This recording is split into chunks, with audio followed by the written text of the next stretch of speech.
গণপূর্ত অধিদপ্তরের অফিস সহায়ক সাজু আহমেদ সুমন আদরের একমাত্র মেয়ে তৃষাকে নিয়ে বেরিয়েছিলেন ঈদের কেনাকাটায়।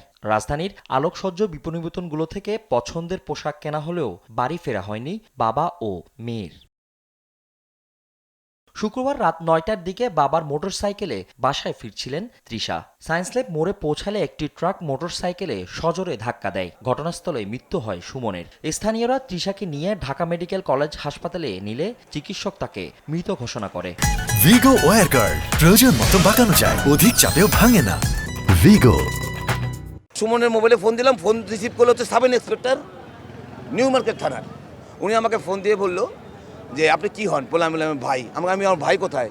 তো আপনার ভাইকে নিয়ে ঢাকা মেডিকেল আসেন।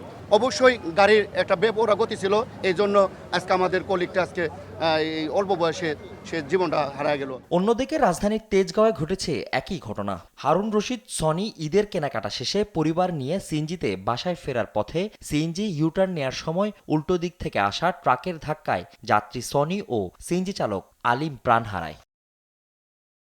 এই ঘটনায় সানির স্ত্রী ও তার বোন গুরুতর আহত অবস্থায় ঢাকা মেডিকেল কলেজ হাসপাতালে চিকিৎসাধীন রয়েছে। ফজলে আদিত্য, দেশ টিভি, ঢাকা।